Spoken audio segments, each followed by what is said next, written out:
And without much ado, we're going to go straight into the launch. So if I can have everybody stand up and take a copy of the book in their hands, open it up. The 10 Heads of Ravana, a critique of Hindu-phobic scholars. Wonderful. So just on the outset, शुरुआत करने के लिए ही मैं राजीव जी आपसे ही शुरू करूंगा कि ये पुस्तक का शीर्षक बड़ा एक नया सा है, अनोखा सा है.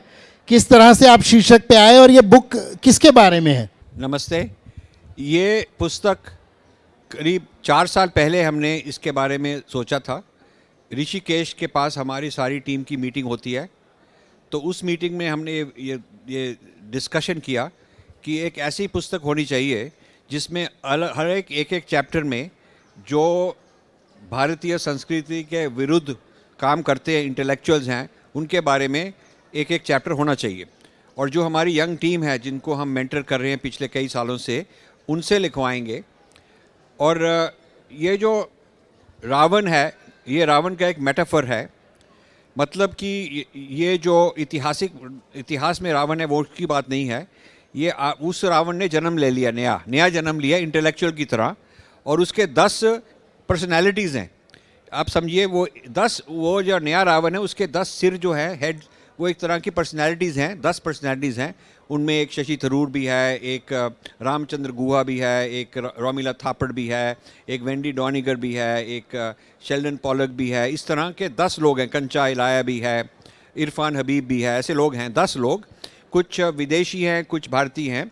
और उनके ऊपर उनके जो काम किया है उन्होंने, उनकी जो लिखाइयाँ हैं, स्कॉलरशिप है, उसके बारे में डिस्कशन किया. और किसी की हम बेइज्जती नहीं कर रहे, किसी को पर्सनल अटैक नहीं कर रहे, किसी के ऊपर स्लैंडर डिफेमेशन नहीं कर रहे. हम उनके जो लिखे हुए काम हैं उनको हम फरोल कर एक तरह उसको पॉइंट बाय पॉइंट उसका जवाब दे रहे हैं, जैसे स्कॉलरशिप में होना चाहिए. और ये आपको मैं कहना चाहता हूँ कि 1-2 दिन हुए हमने इस पुस्तक पर कॉन्फ्रेंस की दिल्ली यूनिवर्सिटी में, और जितने भी ये 10 लोग हैं जिनके बारे में इस किताब में लिखा हुआ है, उन सबको हमने इनवाइट किया कि आप भी आओ, आपसे हम मिलकर डिस्कशन करेंगे कि आपने जो लिखा हमको हमारा क्या विचार है, क्या रिस्पांस है उसका. तो आप भी आएंगे तो आपसे बातचीत होगी, डिस्कशन भी करेंगे. और उनमें से एक भी नहीं आया क्योंकि वो डर के भागे.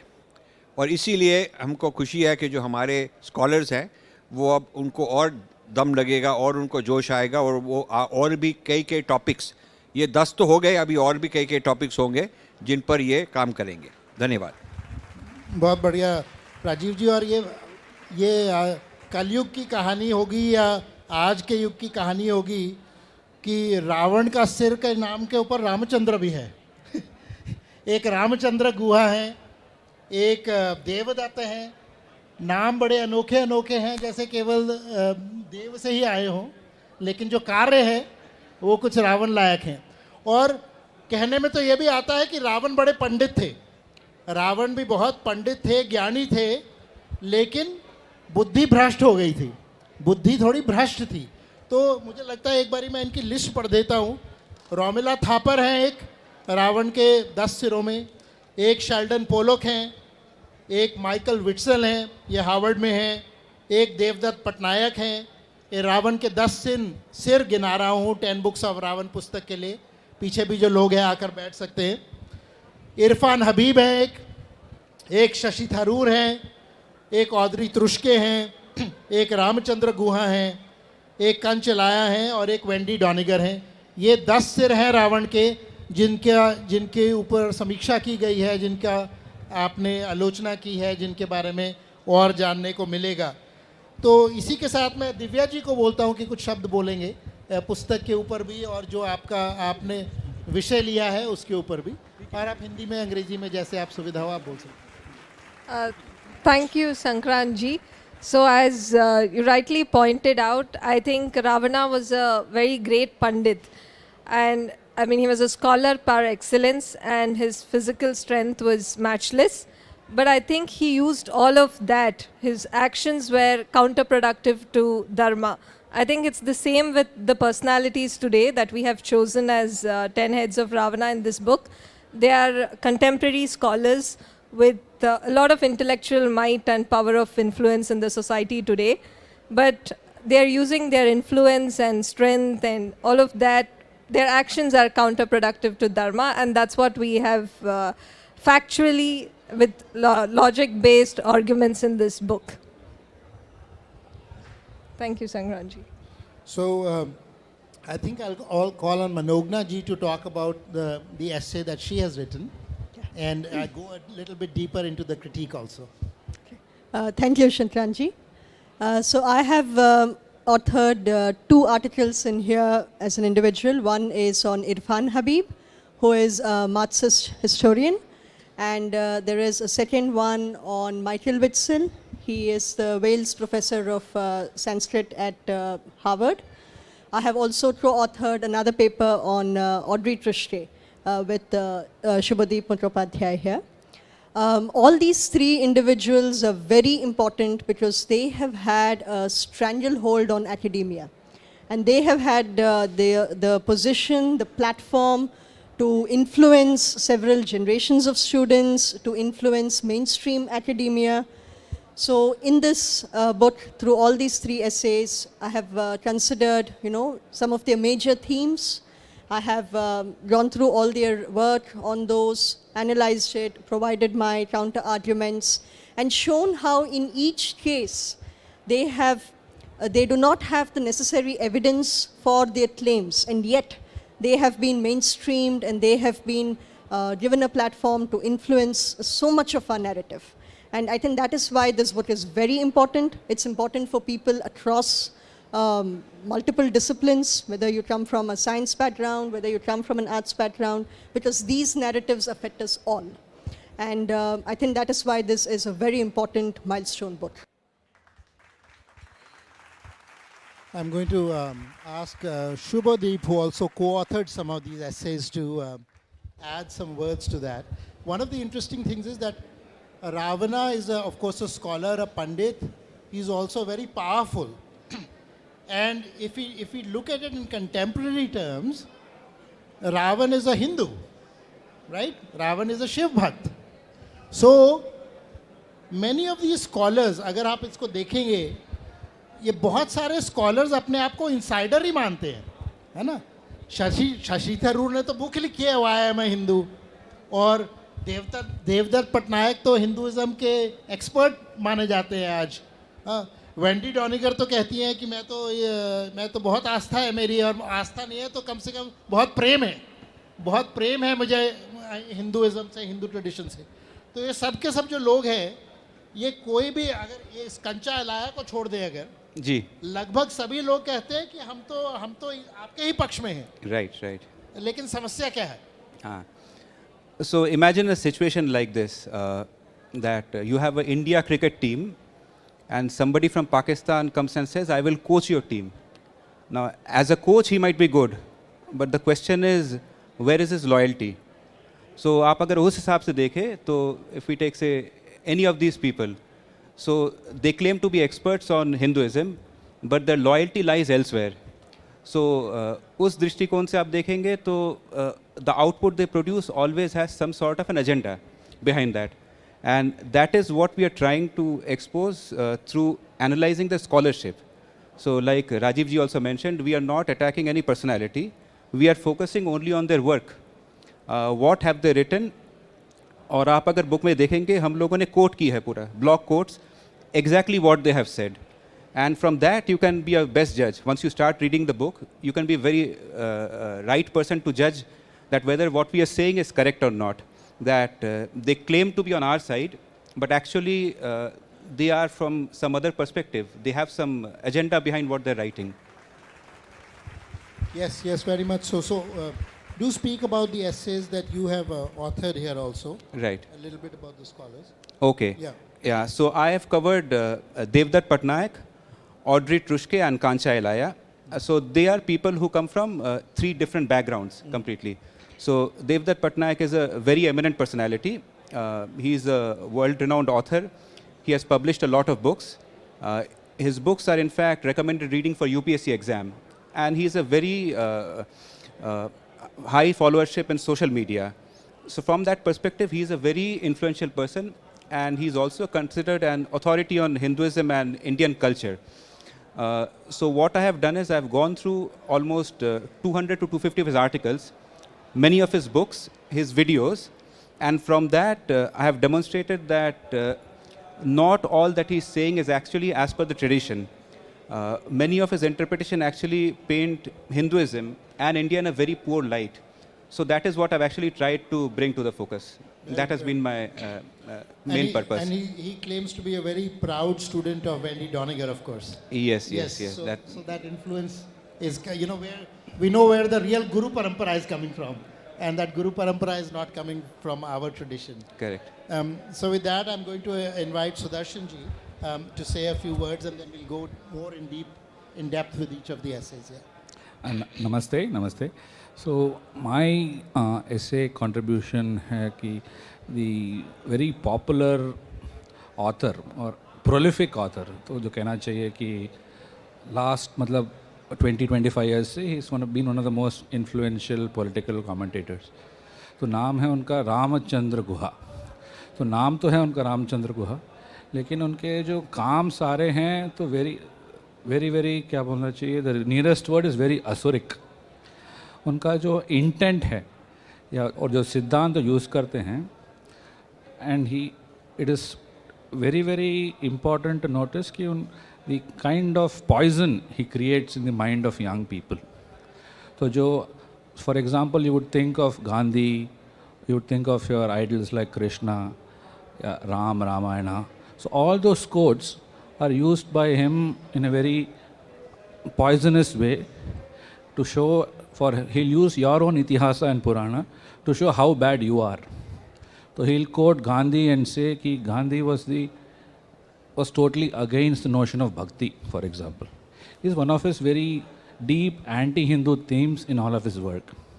So one part is his hatred of any sort of Hinduism. Second part is his whole very deep poison against any sort of national pride.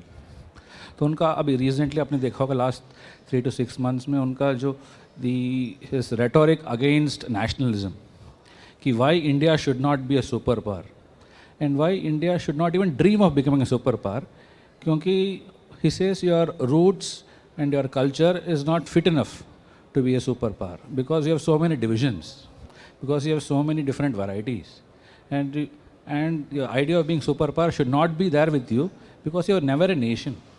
So this kind of deep poison, he's been intellectually influencing generations of authors. So he's been doing this from the mid-80s. And unka influence jo hai, it's not just in the common public, but on aspiring authors. And almost all of his works are recommended reading in humanities, in curriculum across India, and is celebrated not just by Indians. So importantly, he's a very, very important person. जो western infrastructure जो है who are influencing all of this, तो राजीव जी का new book में फिर has been exposed once more, Snakes in the Ganga. He is a champion for influencing the academia in India by the West. तो actually the white जो infrastructure western infrastructure है, गुहा जैसे premiere जो राजीव जी ने coin किया word intellectual sepoys, he is a premier intellectual sepoy जिनको use करके सारा जो एकेडमिक एलीट है या इंटेलेक्चुअल जो बनना चाहते हैं उनका सारा माइंड को पॉइजन करते हैं with this very powerful logical theories. लेकिन इसमें की प्रॉब्लम है कि उनका जो भी सिद्धांत जो यूज़ करते हैं, none of it is based on our धार्मिक संप्रदाय, ना ही कोई पुरुषार्थ के बारे में बात करते हैं, ना ही एक शब्द धर्म के बारे में बात करते हैं. तो उनका सारा का सारा जो भी सिद्धांत है पूरा पाश्चात्य है, और द इंटेंट इज़ वेरी क्या बोलना चाहिए, वेरी स्ट्रेट फॉरवर्ड कि the idea is to keep your pride of yourself as a nation, as a Hindu. उसको मतलब it has to be suppressed as much as possible. That is one of his themes of his work, और my attempt has been to uncover that so that people can also read his work with that lens. Thank you. So I'm going to invite now Anurag Sharma ji. और अनुराग शर्मा जी ने इसमें ऐसे लिखा है, बहुत जाने मानी हिस्टोरियन है उसके ऊपर, रोमिला थापर, सभी ने नाम सुना होगा. और रोमिला थापर की परंपरा ने एक उनकी वैसे पुरानी परंपरा भी है, उनके पूर्वज जो हैं वो ब्रिटिश आर्मी में काफ़ी प्रोमिनेंट रोल अदा करते रहे. लेकिन उनकी जो इंटेलेक्चुअल परंपरा है जिसमें उन्होंने बहुत सारे स्टूडेंट्स किए हैं और जो इन्फ्लुएंस हुआ है, उसके बारे में भी कुछ प्रकाश डालेंगे अनुराग। धन्यवाद संक्रांत जी। तो मेरा जो ये लेख है इस पुस्तक में, ये कुछ वर्षों पूर्व राजीव जी की एक वीडियो सीरीज़ रिलीज़ हुई थी, ये उसको आधार बनाकर मैंने ये लेख लिखा है अपना। तो पहली बात तो मुझे, जब मैंने जो रोमिला थापर हैं उनके जब मैंने पुस्तकें पढ़ी, तो एक बात जो मैंने देखी वो यह थी कि अपनी हर पुस्तक में वो किसी प्रकार से ये प्रमाणित करने का प्रयत्न करती हैं कि जो भी हमारे भारतीय सभ्यता और संस्कृति में की जो भी विशेषताएं हैं जिसके लिए वो संपूर्ण विश्व में विख्यात है, तो वो सब वो कहती हैं कि ये सब बाहर से आया। जैसे मैंने अपनी लेख में लिखा है कि भारतीय जो शास्त्रीय संगीत है, हिंदुस्तानी संगीत, उसमें ध्रुपद एक बहुत ही ना महत्वपूर्ण अंग है। तो उसके बारे में वो कहती हैं कि ये भी ना मुग़लों से आया, और जो भजन लिखे गए भक्ति संप्रदाय द्वारा वो भी ना मुग़ल समय में लिखे गए और उनके ही कारण ये संभव हो पाया। तो मैं कुछ एक दो उदाहरण दे रहा हूँ ये, परंतु वो उनका प्रयास सदैव यह रहता है कि जो भी अच्छा है हमारे भारतीय सभ्यता संस्कृति में, वो सब उसका उस पे हमें ज़्यादा प्रसन्न नहीं होना चाहिए, क्योंकि ये तो सब विदेशियों के कारण है संभव हुआ, हमें तो कुछ भी नहीं पता था। और वो यह भी कहती हैं कि भारतवर्ष जैसी कोई चीज़ नहीं थी, भारत कोई राष्ट्र नहीं था, ना कोई हिंदू धर्म था, कुछ नहीं था। ये सब 1000 वर्ष पूर्व ही ये सब हुआ। जितने भी हमारे देवी देवता हैं वो सब पहले उनका अस्तित्व नहीं था, केवल 1000 AD के बाद ये सब अस्तित्व में आए, भगवान राम, भगवान कृष्ण। तो ये सब तथ्यात्मक रूप से बिल्कुल गलत है। तो वही मैंने प्रमाण देकर प्रयत्न करा है कि उसका खंडन कर सकूं। और ये कुछ विशेषताएं हैं और भी बातें हैं, जैसे ना वो आक्रमण क्यों हुए हमारे देश के ऊपर, तो उसके ऊपर भी वो लीपापोती करने का प्रयत्न करती हैं कि वो तो केवल ना बहुत लालची थे, धन के कारण आए और उनका कोई कारण नहीं था। और हम भी ऐसा ही थे, भारतवर्ष में हम भी एक दूसरे के ऊपर ऐसे ही आक्रमण करते रहते थे, मार काट करते रहते थे, तो कोई नई बात नहीं थी। तो एक तो लीपापोती करना किसी प्रकार से, और दूसरा ऐसी कोई भी बात जिसके ऊपर भारतीयों को गर्व हो सके, उसको वो विदेशियों को उसका पूरा का पूरा श्रेय देती हैं। तो ये कुछ बातें मैंने देखी जो तथ्यात्मक रूप से बिल्कुल गलत है, और जैसा मैंने प्रमाणित किया है अपने लेख में, तो आप पढ़ सकते हैं उसमें, आपको और भी उसमें मिलेंगे प्रमाण। धन्यवाद। धन्यवाद, धन्यवाद अनुराग जी। एक ये बहुत ही अद्भुत जैसे कि थीम है इन सब लेखकों के काम में, यानी कि ये जिनकी आलोचना हो रही है, Romila Thapar, Sheldon Pollock, Michael Witzel, इन सब की कि लगभग जो भी अच्छा है भारतीय संस्कृति में वो बाहर से आया, और जो भी आलोचनाजनक है और जो खराब है वो हमारा स्वयं का ही है। तो इनको ऐसी कोई चीज़ नहीं मिली, ऐसी कोई वस्तु नहीं मिली। और हमने अपनी भारत में पुस्तकों में भी नहीं पढ़ी, जो भारत में स्कूल में इतिहास पढ़ाया जाता है उसमें भी नहीं पढ़ा कि भारत में क्या अद्भुत था जो और लोग लेकर गए, या भारत में ऐसा क्या ज्ञान था जो पूरे विश्व में फैला। अगर आप इन इतिहासकारों को, इन पंडितों को पढ़ोगे तो आपको पता लगेगा ऐसा कुछ भी नहीं था, जो भी अच्छा था बाहर से आया। पहले एक आर्यन इन्वेजन हो गई, उससे आया, उससे नहीं आया तो मुग़ल ले आए, और कुछ अगर बचा था आने के लिए तो फिर वो अंग्रेज़ ले आए, है ना। अब अमेरिका लेकर आएगी, और हम केवल इसका हम सिर्फ वो कर रहे हैं, प्रतीक्षा कर रहे हैं कि अगला कौन सा इन्वेडर आएगा जो हमारी और ज्ञान वृद्धि कर जाएगा, है ना। एक नया इन्वेडर आएगा जो ज्ञान वृद्धि कर जाएगा। और इस पे राजीव जी आपने काफ़ी टिप्पणी भी की है पहले, इसके बारे में थोड़ी सुनना चाहूँगा। ये जो बाहर से ज्ञान आने की जो ये एक थीम है, ये जो है इसको हमने कहा है 5 waves ऑफ इंडोलॉजी। मतलब जो इंडोलॉजी के even after partition, even after independence, इसके 5 waves आए हैं, जो इंडोलॉजी मतलब जिस सिद्धांत से हम अपनी इंडिया को समझते हैं उसको इंडोलॉजी कहा जाता है। और ये इंडोलॉजी ब्रिटेन में शुरू हुई थी, अब ये अमेरिका में चल गई है, इसको साउथ एशियन स्टडीज़ कहते हैं। और इसकी जो दृष्टि है वो ये दृष्टि यही है, जैसे उन्होंने कहा कि भारत इज़ बेसिकली अपना कुछ है ही नहीं, तो उनको बोलो कि आप लोग क्यों ये कन्वर्ट कर रहे हो या कुछ फॉरेन चीज़ हमारे में जहर डाल रहे हो। दे विल से कि ये तो पहले ही से आ रहा है, आर्यन लाए थे और अंग्रेज़ ला रहे हैं, अंग्रेज़ लाए थे तो अब अमेरिकन ला रहे हैं, तो इसके लिए they are giving an excuse. और लेकिन जो प्रॉब्लम है वो हमारे, जो भी प्रॉब्लम है वो वेद से जुड़ी हुई है। अभी कोई कास्ट अब्यूज़ हो गया तो वो कहेंगे ये तो कास्ट सिस्टम वेद के कारण ही हो गया है, और वो they will look for some source कि ये वैदिक सोर्स था, चाहे हो ना हो, चाहे झूठ बोलना पड़े, वो करेंगे। और जो कुछ भी हमारे भारत से इंटरनेशनल बना, उसको जब योग बना अब उसको क्रिश्चियन योग बना रहे हैं। मेडिटेशन चली तो अब उसका भी ट्रांसलेट करके वेस्टर्न साइंस, न्यूरो साइंस ऐसे करके बना रहे हैं। तो ये एक तरह की भारत की जो कहानी है, ग्रैंड नैरेटिव है, उसके ऊपर हमला है। This is very serious matter. और राजीव जी का बहुत ही काम है इस विषय पे, उनकी और भी आप पुस्तकें पढ़ेंगे कि किस तरह से हमारे को पहली बात तो जो बाहर से लोग आए, आक्रमणकारी आए, उन्होंने हमारे ऊपर दबाव डाला, हमारी जो अच्छी चीज़ें थी वो अपनी बनाई या उनको तोड़ा। लेकिन जो हमको बताया जाता है वो यही है कि जो आक्रमणकारी आए वो भी सिर्फ अच्छा ही लेकर आए, जो समस्याएं थी वो तो सिर्फ हमारी थी। वो आक्रमणकारी आए वो तो हम तो बहुत जातिवाद में फंसे हुए थे, ये तो हमारा उद्धार करने के लिए आए, केवल वो आए और उससे वो हमारा उद्धार होगा। और भारत का जो प्रभाव रहा पूरे आप साउथ ईस्ट एशिया में देख लीजिए, भारत का इतना प्रभाव है, यूरोप पे भारत पे इतना प्रभाव है, उसको बिल्कुल नज़रअंदाज किया जाता है इसी सोच के साथ, इसी विचार के साथ। तो इसी के ऊपर मनोगना जी को अब मैं कहूँगा कि जो आपने समीक्षा की है उसमें थोड़ा सा और उसमें कुछ उदाहरण दीजिए और उसमें थोड़ा गूढ़ तरह से जाइए कि क्या आपकी समीक्षा है। Thank you, Shantranji. I think you and Rajiv ji have laid a very good foundation as to what the lens is from which our studies are carried out. So among the three papers that I have authored, if I were to consider the first one, for instance, Michael Witzel.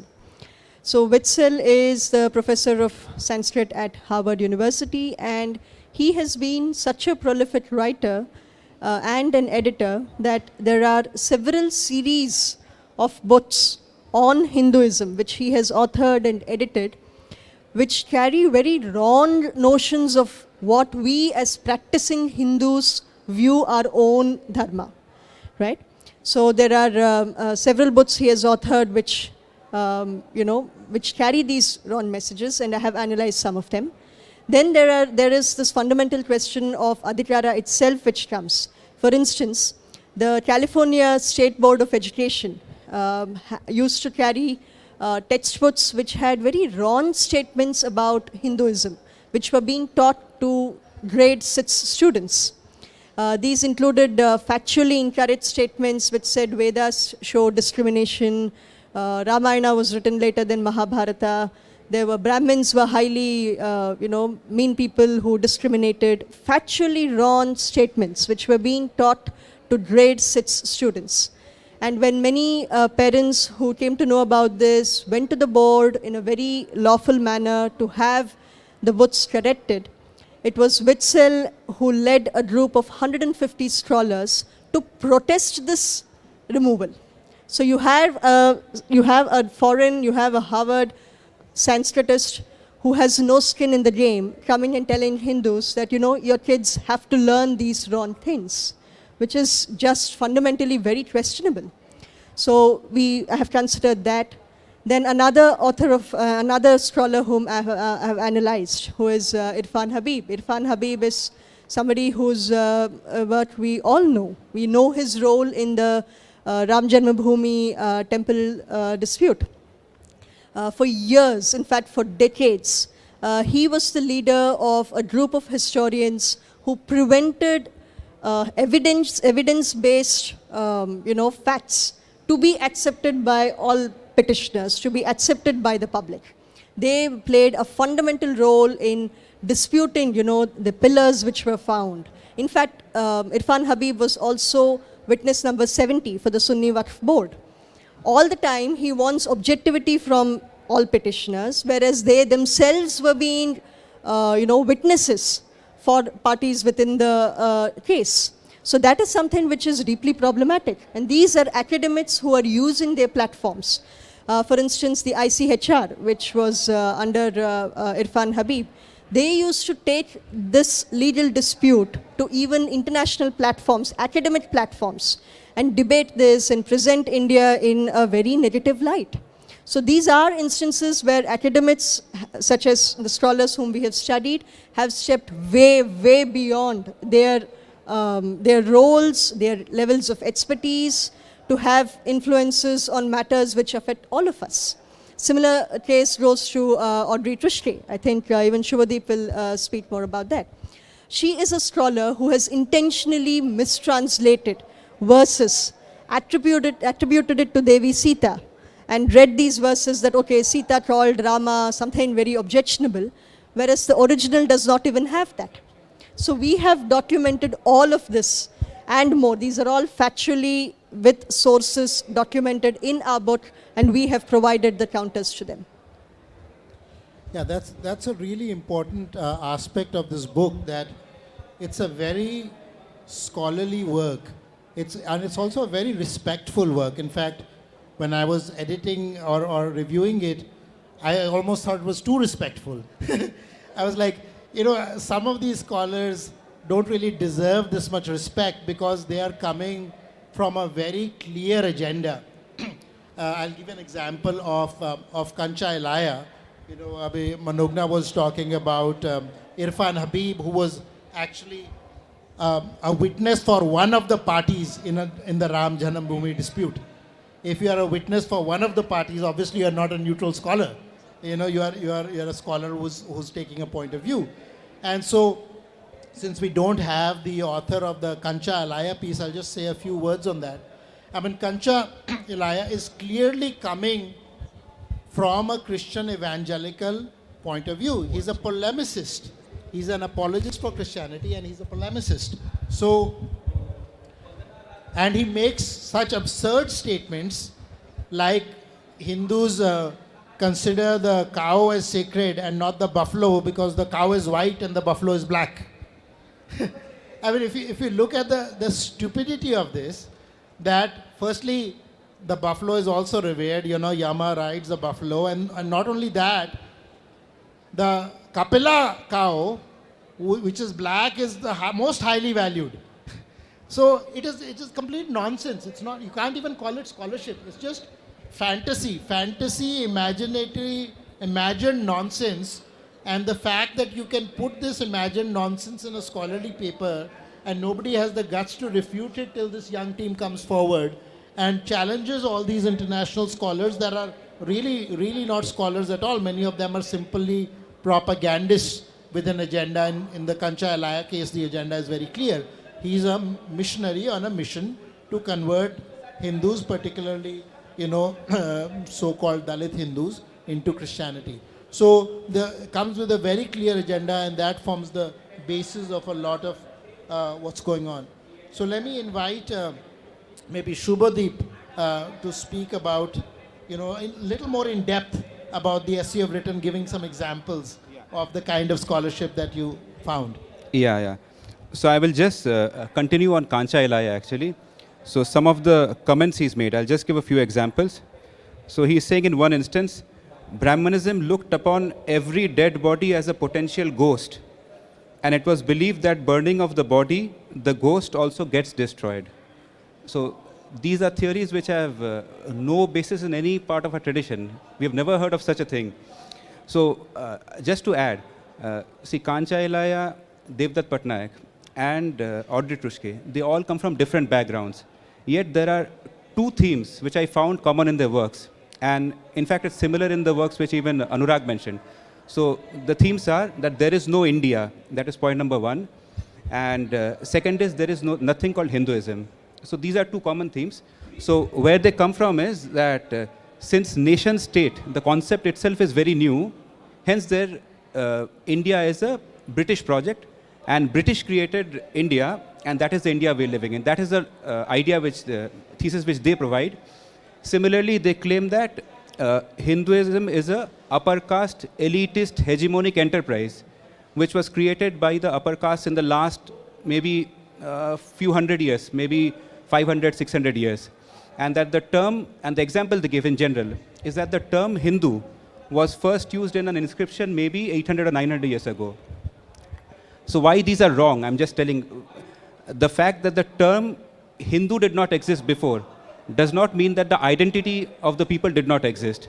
That has existed for a very long time, and in our books we have given a lot of examples. Everybody has given those examples. That the the identity of Hinduism has existed for thousands of years, starting from the Zend Avesta and foreign sources of the Zoroastrian. They give examples of Hapta Hindu and a lot of examples going forward. When Darius I, in 550 BC, he referred to the land of Hind and Hindus. He was very clear what he was talking about. Or when Megasthenes came to India, he did not come to some South Asia. He came to an India with a proper geographic border and culture. He knew exactly what he was talking about. Similarly, when India had invaders from the Middle East coming, they had a clear distinction that, okay, we are attacking the Hindus, and they knew exactly that these are the people, the definition, that they did not include people who were Christians and Muslims. So that definition is very clear.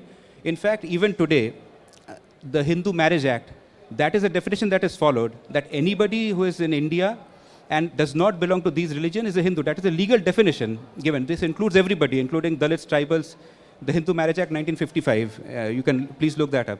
So these are the themes that we see percolating the works of people from different backgrounds. And that is something I found a big revelation while doing the research. Yeah, thank you. So on that, a very strange contradiction is their claim that there is really no such thing as Hinduism, except when all the problems of India are to be blamed, then that is caused by Hinduism. Yeah, absolutely. So it's just like the theory that all the good things came from outside, but all the problems are uniquely ours. You know, so we are a problem civilization. We are a sick civilization. We are a patient that needs to be cured, and we have successive waves of doctors really who had come to try to cure us. You know, so all these invaders were not bad. They were simply trying to cure us of our own problems. And now the latest one is by Ford Foundation and NGOs and human rights organization that are now going to come and cure us of what was still incorrigibly ours. You know, so that's a theme that repeats over this. And again, the book that we are discussing for people who are coming in new is called The 10 Heads of Ravana. It's for sale here in the corner. Please do get your copy before you leave. Very, very fascinating book. Takes on 10 major scholars that you've all heard the names of: Romila Thapar, Sheldon Pollock, Devdutt Patnaik, Irfan Habib. And I come to a very, very popular one that I'd like Divya ji to talk about, and this is Shashi Tharoor. So everybody has heard of Shashi Tharoor? And Divya ji, go ahead. Thank you, Sankranji.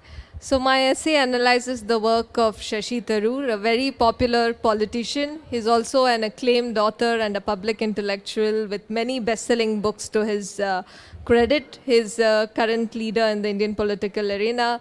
He's the member of parliament serving from Thiruvananthapuram, Kerala.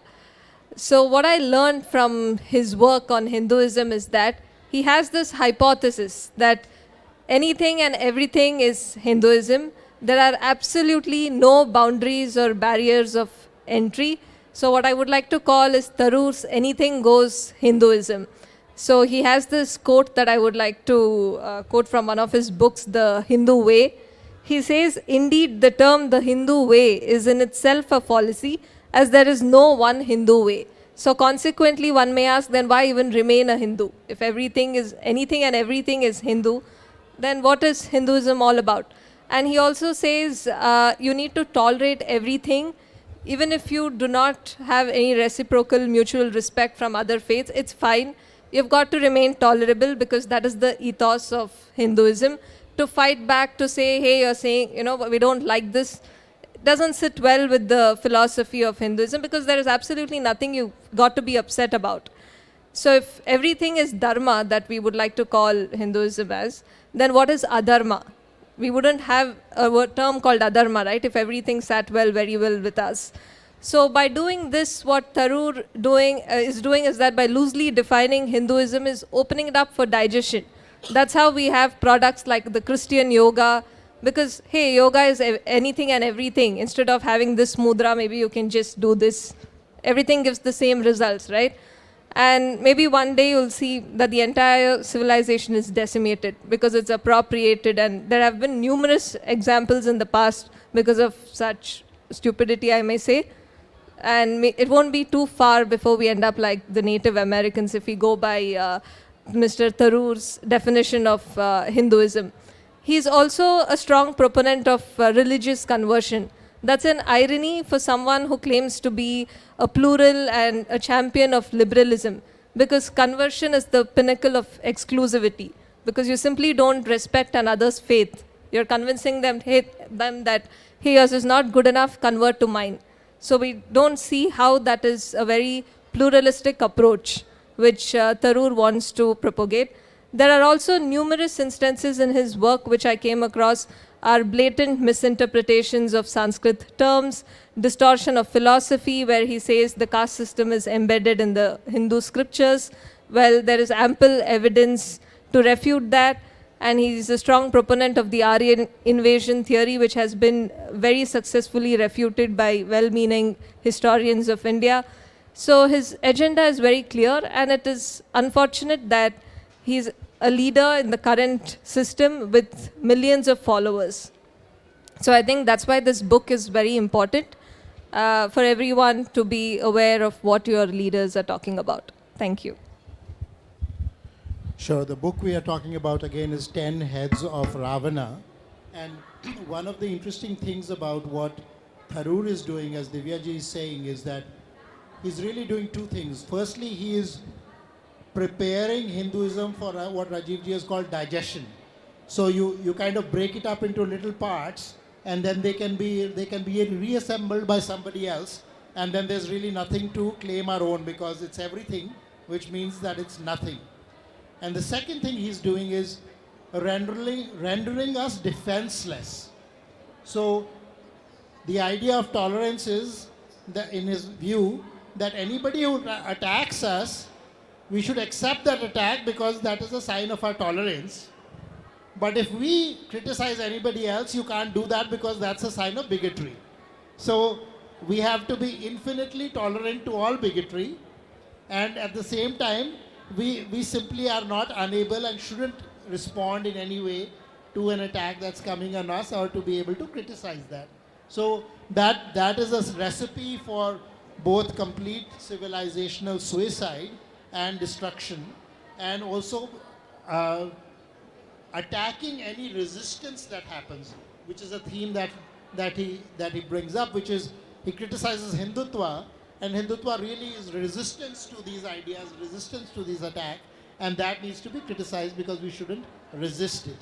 So moving on, I'm going to invite Sudarshan ji to talk a little bit more. As part of doing this exercise of publishing or writing this book as a group, so we have 10 different authors here, and people whom we are calling Lavanas. And interestingly, you can see one of them right here. So we have Devdutt's photo on the wall there. And I'm pretty sure the remaining 9 will also be there in this book fair. Right? So this probably be one of the most unique books which critiques other authors in the book fair. All right? So the reason I'm saying is they are so deeply embedded into our psyche. Right here I can see 2 or 3 of them. There's Patnaik on the wall there, and then I'm pretty sure there is Audrey Trushke also in one of the stalls, and definitely Tharoor, definitely Habib, definitely Thapar. So the key notion is the depth to which they have embedded society, and almost all of our children, all of our universities, colleges, we are reading this content. right? So already almost all of our intellect and way we think is already poisoned by all these people. Right? So just our first goal here is to raise awareness that everything that you read by a Hindu is not necessarily good. Everything you read by a person who claims to say he is talking about your religion need not be good. So it's difficult to educate everybody as to how to decide what is good for themselves. So one of the roles Rajiv ji has been playing for last 20, nearly three decades now, is to actually raise the level of awareness among Hindus so that you yourself, each of you can become a Kshatriya yourself. Each of you can become a sort of weapon for dharma yourself.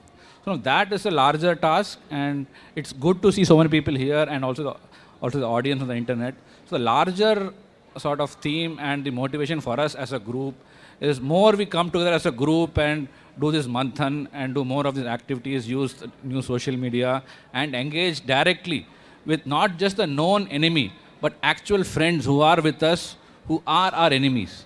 Right? So that is going to be the tougher job as we sort of go ahead in our journey, both as a country and as a dharmic nation. Very, very much so, and one of the challenges that we face is that all of these big, huge names have huge platforms.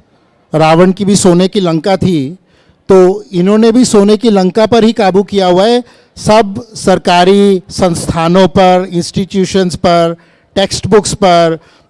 आज भी रोमिला थापर की speech होती है तो हज़ारों लोग उसको सुनने आ रहे हैं कि ये बहुत ज्ञान दे रही है. और वो रोमिला थापर भारत के ऊपर लिखती है जिसको संस्कृत का भी कोई ज्ञान नहीं है, और वो कहती है मुझे संस्कृत नहीं आती, लेकिन वो ऐतिहासिक भारत और पुरातन भारत की बहुत बड़ी विद्वान मानी जाती है. तो ये भी हमारी समस्या है, और इसी के लिए आप सब लोगों की भी बहुत महत्वपूर्ण भूमिका है, क्योंकि सारे के सारे संस्थान जब एक गुट ने अपने अंदर किए हुए हैं, अपने अंतर्गत किए हुए हैं, तो आप लोगों को ये बात सबके पास पहुंचानी है, बहुत आवश्यक है. आप पुस्तक लें, पुस्तक के बारे में ट्वीट करें, पुस्तक के बारे में लोगों को परिचित करें, पुस्तक की प्रतियां अपने मित्रों को दें, ताकि ये दूसरी चर्चा जो इन्होंने इतना मेहनत करके सब हमारे स्कॉलर्स हैं वो लाए हैं, और बहुत यंग स्कॉलर्स हैं, बहुत खुशी होती है कि हमारे अगली पीढ़ी है वो भी तैयार हो रही है इस युद्ध के लिए, महायुद्ध के लिए. और राजीव जी उनको एक प्रोत्साहन दे रहे हैं, उनको एक इंटेलेक्चुअल ट्रेनिंग दे रहे हैं ताकि वो आगे जा पाएँ. तो वो पीढ़ी तभी जा पाएगी जब आप सबका समर्थन मिलेगा, आप सबका भी प्रोत्साहन मिलेगा पुस्तकें लेने में, खरीदने में, बांटने में, और इस चर्चा को आगे बढ़ाने में. ये बहुत आवश्यक है. तो बस 2-3 मिनट का समय अनुराग जी आप लीजिए थोड़ी सी अपनी उदाहरण और डिटेल देने के लिए, और उसके बाद मैं राजीव जी को बोलूँगा कि एक अंत करेंगे. हाँ, तो मैं केवल एक बात आपके सामने एक उदाहरण प्रस्तुत करूँगा. तो रोमिला थापर जो हैं, रामायण का महत्व हम सभी जानते हैं हिंदू संस्कृति के लिए. तो रामायण के ऊपर वो शंका उत्पन्न करती हैं कि रामायण के कुछ जो कांड थे वो टर्म यूज़ करती है अंग्रेज़ी ब्राह्मणाइज्ड हैं, और कुछ जो रामायण के कांड हैं वो अनब्राह्मणाइज्ड हैं. तो उसका अर्थ है, जैसे वो कहती हैं कि जो बाल कांड है वो तो बाद में उसमें डाल दिया गया क्योंकि वो ब्राह्मणाइज्ड कांड है रामायण का. तो अगर आप देखें ये बात कितनी गलत लगेगी कि अगर रामायण का जो बाल कांड है वो बाद में रामायण में डाला गया, वाल्मीकि रामायण की मैं बात कर रहा हूँ. तो इसका अर्थ हुआ कि रोमिला थापर के अनुसार रामायण तो अयोध्या कांड से प्रारंभ हुई. अब अयोध्या कांड का जो प्रारंभ होता है वो होता है कि भाई भरत जो हैं अपने मामा के घर पे गए हुए हैं शत्रुघ्न के साथ. तो आप मुझे बताइए, कोई भी अगर आप पुस्तक पढ़ते हैं तो क्या कभी आपने देखा है कि कोई भी लेखक अचानक से अपनी कहानी के पात्रों के बारे में बात करने लग गया, ना ये बताया कि कौन भरत हैं, कौन शत्रुघ्न है, कौन राम है, कौन उनके मामा हैं, और अचानक से शुरू कर दी कथा कि जो भरत हैं वो अपने मामा के घर गए. तो ये बहुत ही अजीब सी बात लगती है. फिर वो कहती हैं कि ये जो ब्राह्मणाइज्ड कांड हैं, जो कहती हैं कि अयोध्या कांड और जो और कांड है रामायण के, तो वो कहती हैं कि भाई उनमें श्री राम को विष्णु का अवतार बताया गया, बाकी सब में नहीं बताया गया. तो श्री राम पहले विष्णु के अवतार नहीं थे, बाद में जो है उसमें कुछ श्लोक डाल दिए गए और बता दिया गया कि नहीं वो तो विष्णु के अवतार हैं. तो ये बात भी ठीक नहीं है, क्योंकि मैं बहुत सारे श्लोक बताता हूँ कि जहाँ पे श्री राम को बताया गया है कि वो ही विष्णु के अवतार हैं। तो इस प्रकार की बातें करती हैं। फिर वो महाभारत के बारे में कहती हैं कि अंग्रेज़ी में कहती हैं, मैं आपको बताता हूँ उनका अर्थ ये है, हिंदी में मैं बता देता हूँ आपको, क्योंकि हिंदी में मैं बोलना चाह रहा हूँ। तो वो कहती हैं कि पता नहीं जो वेद व्यास हैं उन्होंने श्री कृष्ण को भगवान क्यों बना दिया। जैसे वो बैठ के कथा लिखने के बाद, महाभारत लिखने के बाद सोच रहे थे कि किसको बनाऊं अवतार।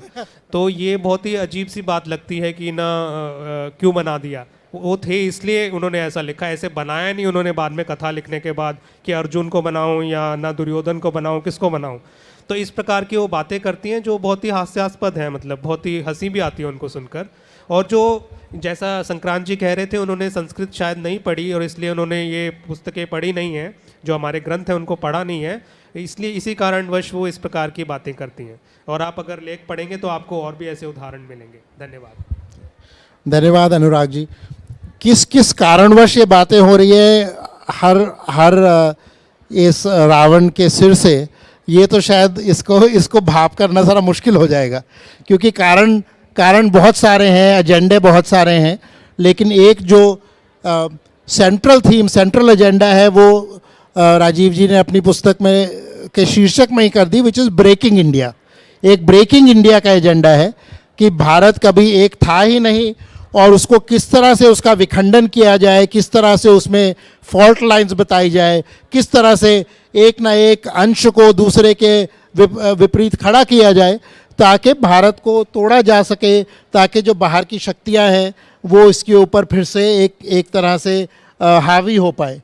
तो राजीव जी, एक ऐसे है इसमें वेंडी डॉनिगर का, और आपका तो वेंडी डॉनिगर से बहुत पुराना प्रेम रहा है और वेंडी डॉनिगर, मेरे को याद है आपने सुलेखा से शुरू किया था रीसा लीला लिखना, तो थोड़ा सा वेंडी डॉनिगर के बारे में भी कहिए, और उसके बाद हम 5-7 मिनट लोगों के प्रश्न के लिए भी छोड़ देंगे, तो अपनी बात 3-4 मिनट में कह दीजिए वेंडी डॉनिगर के बारे में। तो ये जो वेंडी डॉनिगर के साथ हमारी बातचीत होती थी, आज से 30 साल पहले शुरू हुई, फिर और वेंडी डॉनिगर को शिकागो में, क्योंकि वो यूनिवर्सिटी शिकागो में है, उन्होंने हिंदुइज़्म पर इतनी ज़्यादा पीएचडीज दी हैं, 200 करीब पीएचडीज दी हैं, और उनके जो स्टूडेंट्स हैं वो सारे वर्ल्ड में रिलीजियस स्टडीज़ में पढ़ाते हैं Hinduism.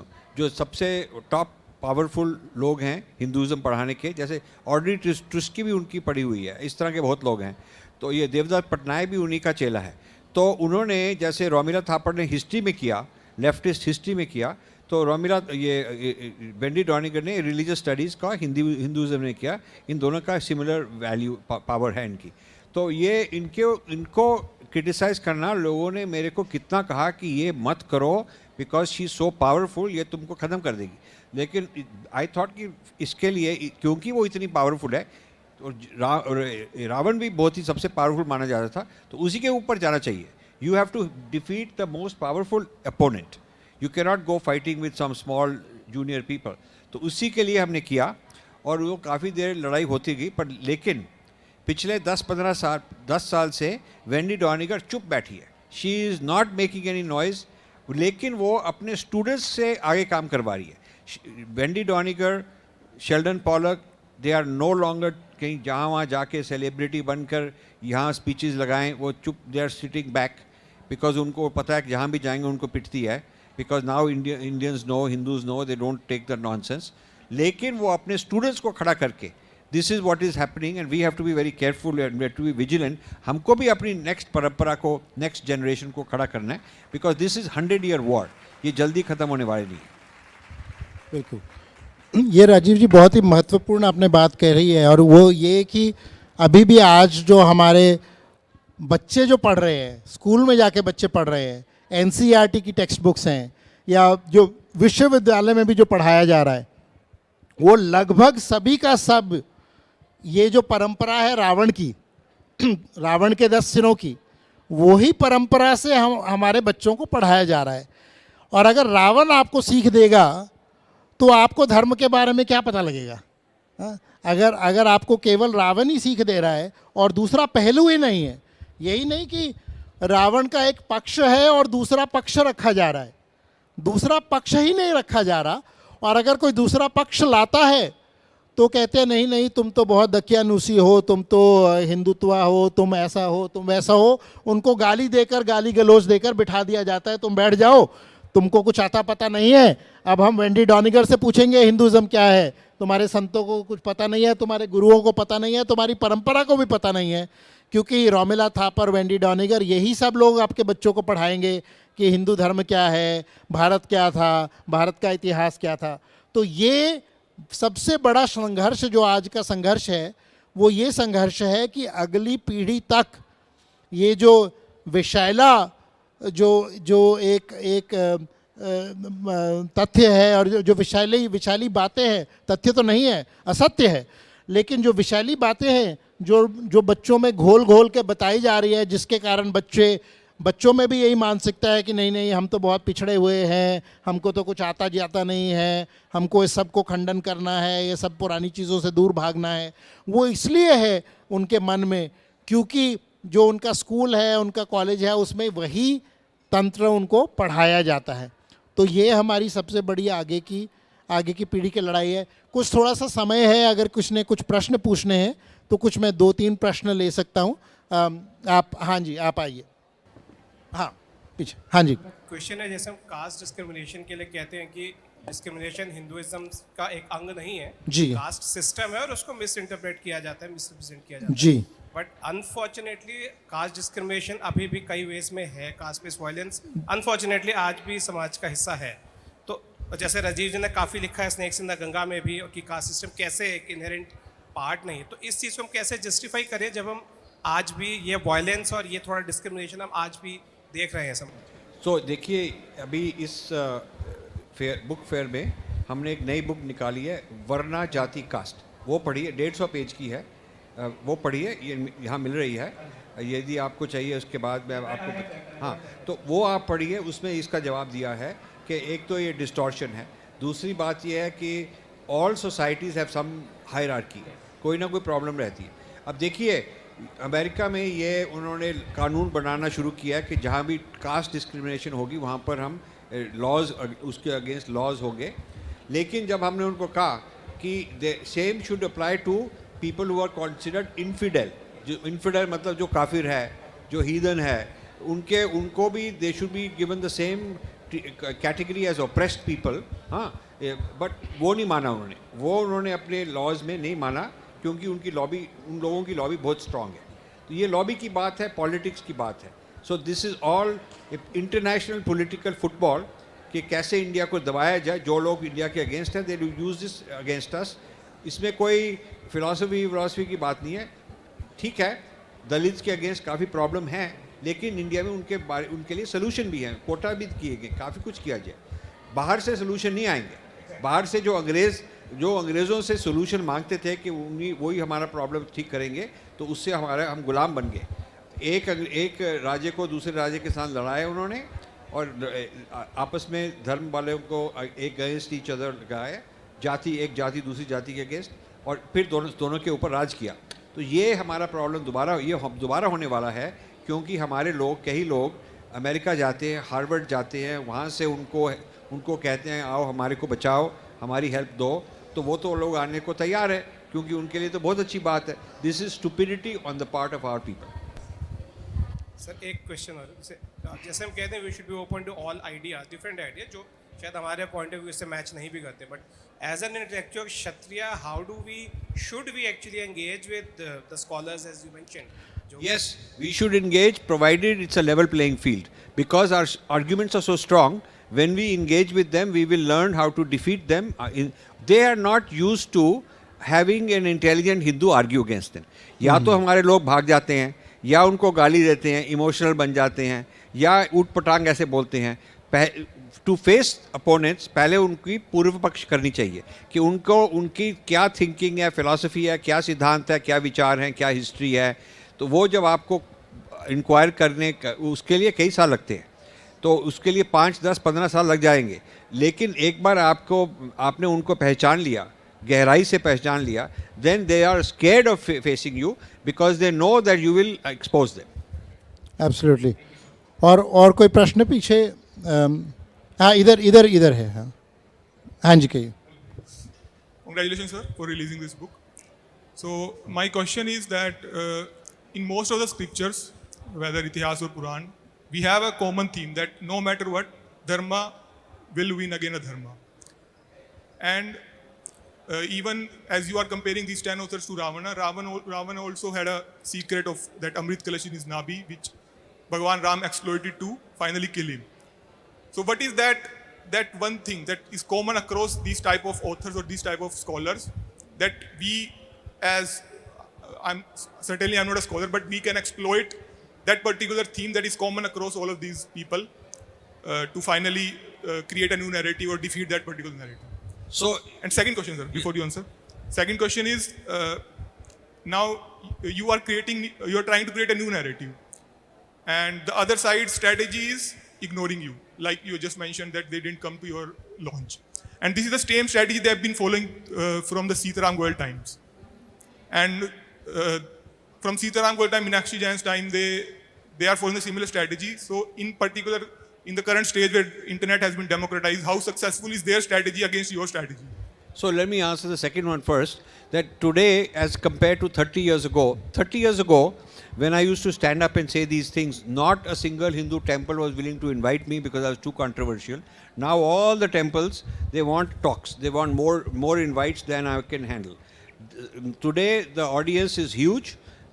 I would say at least 100 YouTube channels and social media influencers are influenced by our work and taking the same ideas forward. So the work has succeeded in creating influence. Influence तो बढ़ गया है. अब हमारे पास कोई shortage नहीं है कि हम बोलेंगे तो कोई सुनेगा नहीं, क्योंकि अब हमारे अपनी we have our own publishing houses. We have our own forums, अपने platforms भी हैं, अपने literary festivals भी हैं. And internet gives us an opportunity to go openly, not only my channel, but 100 other channels taking the same ideas and putting it in their own ways. So I would say compared to 30 years ago when I started, we are much better off. We have not beaten them, we have not won the war, और ना ही ये छोटी मोटी जल्दी war खत्म होगी, क्योंकि this is a 100-year war. This is not, the other side is becoming more sophisticated.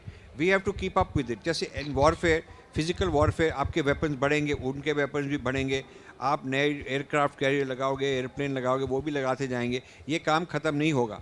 This dharma adharma will go on forever, we have to be prepared for it. अच्छा, तो पहला प्रश्न था, इज़ देयर वन पॉइंट नहीं है, एक point है जिसको आप पकड़ के उनको डिफीट कर सकते हो. पॉइंट एक इतनी सिंपल बात नहीं होगी, because the enemy is also multiplying. अपनी स्ट्रैटेजी भी वो कर रहे हैं, डिसेंट्रलाइज कर रहे हैं. अब ये आर्टिफिशियल इंटेलिजेंस को हमारे अगेंस्ट यूज़ कर रहे हैं in social media, brainwashing our people, surveillance, data mining. अब वो एक नए तरह का युद्ध हो गया है, उसमें भी हमको जाना पड़ेगा. अब ये जो यूनिवर्सिटीज़ का, अब इंडिया गवर्नमेंट ने बड़ी बेवकूफ़ी से उनको परमिशन दी है कि यहाँ आके कैंपस शुरू कर दो. अब वो जहाँ जो हार्वर्ड में सिखाते थे अब यहाँ भी सिखाएंगे.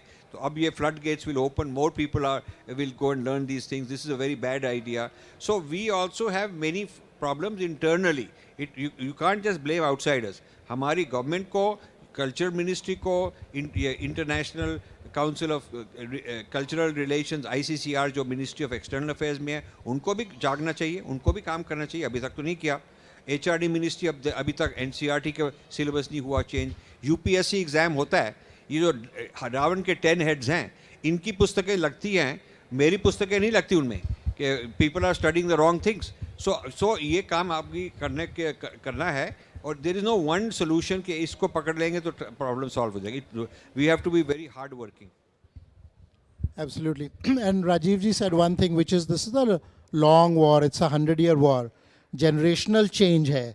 आप अंग्रेज़ों ने अपना जब स्कूल सिस्टम शुरू किया, उन्होंने ये नहीं सोचा कि ये हम 2 साल के लिए स्कूल सिस्टम चला रहे हैं, 3 साल के लिए स्कूल सिस्टम चला रहे हैं. उन्होंने सोचा कि अगर हमने काबू करना है भारतीय मानसिकता पे, तो हमको ऐसे संस्थान बनाने पड़ेंगे जो 100 साल तक उनको काबू कर पाएँ. तो अभी हमारा भी काम ऐसा है, और गरुड़ प्रकाशन भी राजीव के आशीर्वाद से इसलिए शुरू हुआ क्योंकि हमारे राजीव कहते रहे कि हमको अपने पैरेलल इंस्टीट्यूशन खड़े करने की आवश्यकता है, अपने संस्थान बनाने की आवश्यकता है, जो हम व्यक्तिगत रूप में ना भी रहे, लेकिन वो संस्थान चलता रहेगा, अगली पीढ़ी तक चलता रहेगा, आगे चलता रहेगा. और आपका भी इसके अंदर बहुत बड़ा योगदान है कि ऐसे संस्थानों को आप आए और समर्थन करें, इन इन्फिनिटी फाउंडेशन का समर्थन करें, गरुड़ प्रकाशन का समर्थन करें, ताकि ये जो महायुद्ध है इसमें आपकी आहुति जब तक नहीं होगी तब तक ये हवन संस्कार पूर्ण नहीं होगा।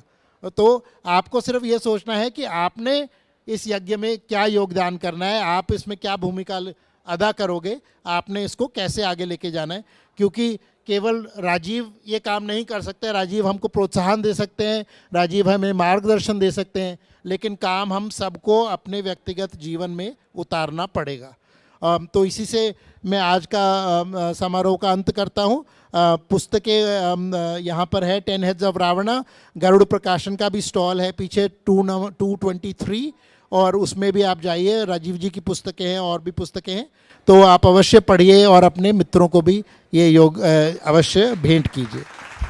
नमस्कार।